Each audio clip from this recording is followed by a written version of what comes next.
Hello and welcome to a recap review of Twin Peaks Season 3 Episode 9. So amazing to see the difference of Episode 8 to Episode 9. Episode 8 was that chaos, abstract, mind-blowing episode, which it really alienated a lot of people, I thought, from a lot of comments previously. So you either kind of love it or you hate it. To this one, which was very dry, almost a mystery crime episode or something like that. But we had a lot of character development and a lot of plot development, so that was quite cool to see. So I've broken it down into 4 main story points here, so I'll just cover them just to bridge it down a little bit. So let's start with the doppelganger Coop. So we see him make it to the farm. So we see him all bloodied from what happened last episode. So he makes it to the farm. He meets up with his, his helpers there. So we have Chantel and Hutch meet him there. So they patch him up, resupply him, give him a phone. I'll talk more about the phone at the end. But we see him send him on his way.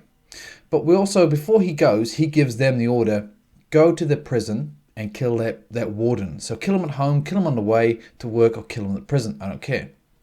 But interesting to see how far they'll get with that. But either way, the hit is on the warden. Okay, so now let's move on to the FBI, because this is probably where the heaviest story part was. So we see the team on a plane. Then we see them get a call from Colonel Davis. So he says, we've got the body of Major Garland Briggs, and it's at this location. So they turn the plane, land, and they go to the detective, and they see the body there. So they pick up the same issue as everyone else has had. This man is meant to be 60s or 70s, and he's got the body of a 40-year-old. So there's a 25 year issue there, 25-year gap of aging which hasn't occurred. So we see that team kind of backtrack on the investigation that the detective has done. So we see FBI agent Tammy Preston interview William Hastings. We learn a lot more about William's situation here. So we learn that William and Ruth worked together on a blog. So they had a blog, and it seems that Ruth may have hacked the FBI and other locations to get classified files so they can be, detectives or investigate paranormal and things like alternate realities and stuff like that. And they seem to achieve that as well. So they found this location, they went to it, and that's where they found Major Garland Briggs. So he was apparently hiding out there. So he said, can you get these coordinates for me? So they once again hacked the military database, one of them, and Ruth wrote these coordinates on her hand. They gave the coordinates to Major Garland, and apparently that moment the situation went tits up, or it went pear-shaped. Either way, it was bad. So I guess to quote the situation as to what occurred, I'll quote some of it, but Hastings said, we gave him the numbers. He started floating up, and then he said the words, Cooper, Cooper, right before his head disappeared. Then Ruth was dead. And the thing is, he also started to elaborate a bit more on that, saying there were other people there, but we don't know what occurred. We don't know why, we don't know how, but we know that situation occurred. So was it possibly a double cross? So was there other people involved that gave Garland the wrong coordinates and something has gone bad in that situation? So a double cross or something else. So it'll be interesting to see that situation extrapolated out more, because it's pretty vague in his description, because he was obviously pretty emotional at that point. And we also see that William Hastings identified Major Garland Briggs from a picture. So, there's definitely something which has occurred there. It's not all in his mind, you could say. And obviously we have the dead bodies, which obviously confirms that. But, it could be, this could be many situations with that. But I'll just leave that there. Just a bit of a recap. Okay, now let's talk about the cops investigating Dougie. So, once again, Agent Coop at the moment is filling in for Dougie. He is still unable to function. We see him have a moment where it looks like he's kind of coming back a little bit, because he stares at the lady's legs as she walks by, and then he concentrates on that plug, and he's looking at the flag, and there was music in the background. For me, that was a suggestion of something is still ticking over there, which we've seen before with when he had coffee, he remembered coffee and stuff like that. So he's definitely there. It's just trying to get him out, and I'm finding it very frustrating. I just want him to come out of that state. As I think he's a great character. I really liked him from the other seasons. It was amazing, and I really want to see him back and working with his old team as well. I can't wait till that actually eventuates. That'll be pretty cool.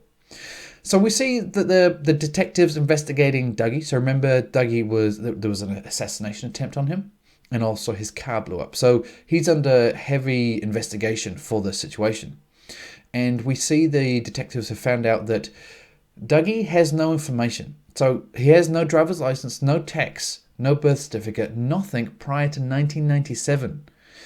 So once that definitely points to the evil doppelganger Coop, as we've heard, manufacturing Douglas Jones. So I want to see more as to how that's occurred. But just once again, it kind of highlights that this character, Douglas Jones, is a scapegoat, I think, for this whole situation. Then we see the detectives swap Dougie's cup, or Agent Coop's cup. So now they have his prints and his DNA. So I hope with that it's next episode they get a positive identity of Agent Coop, or it triggers something in the FBI database, and we see that the FBI actually find Agent Coop. That would be pretty cool. Even if he is in that state, it would be just good to see his old colleagues around him, because maybe that will spark his personality back. Then we see that the other policeman there, he says that they've identified the palm that was on the pistol, the attempted assassination, and it was Ike the Spike, who they then apprehend at the hotel. So he is captured.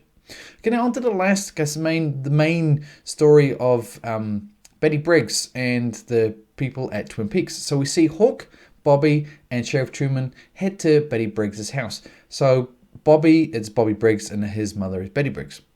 So we see she already knows what's going on. So Garland foretold this situation.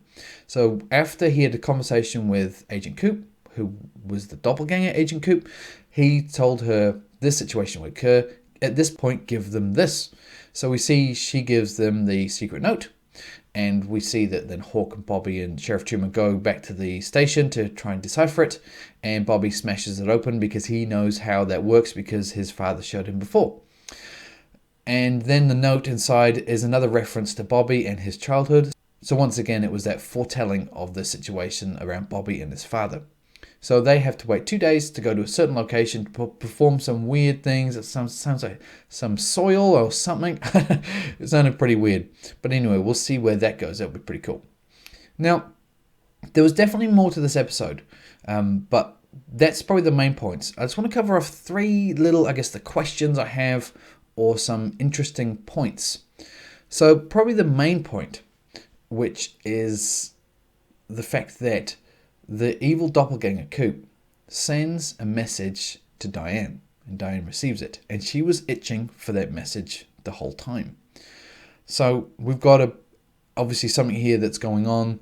I don't know if she's being bribed, or if she's being threatened by doppelganger Coop, or maybe she's just in a situation, blackmailed. She's in a situation where she can't get out, or is she willingly in it? I don't know. What are your thoughts on that? But we have that text that he sent, she received, and she was waiting for it. Now, the other interesting point here as well, there was a couple of times that Agent Cole, he looks back at Diane in a way, to me, which is more, not so much disappointment, but that trying to let her know that he is aware.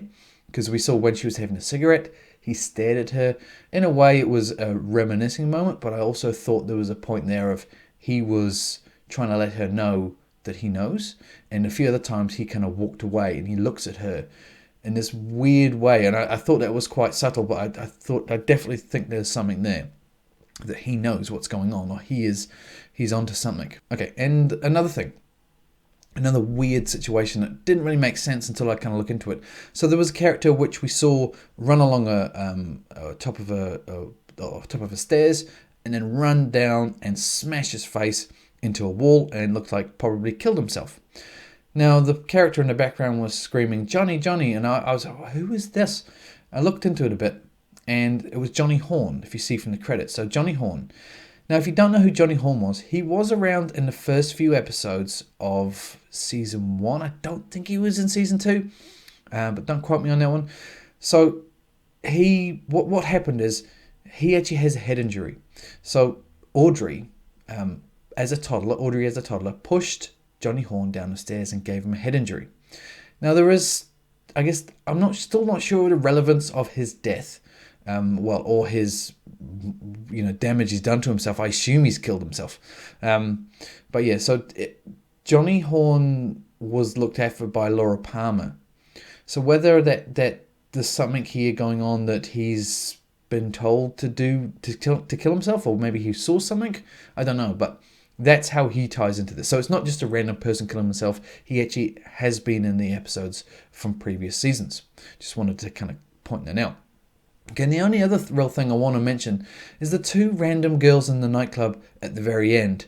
Not really sure if there's any meaning behind that, apart from, I guess the only thing I picked up is this ongoing suggestion of this drug issue at Twin Peaks. The seedy underbelly again, more people affected by this, losing their jobs.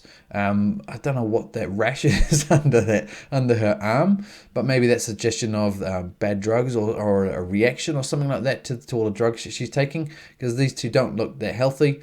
So that could just be, once again, just a kind of an undertone, just reminding us that there's a serious problem in Twin Peaks around this, and that's where we're going to head back to at some point. But yeah, I think that's kind of recapped it, and those are my 3 main points. So if you have your thoughts on that, please leave me some feedback below. I always love reading your comments. So all in all, I thought it was a great episode.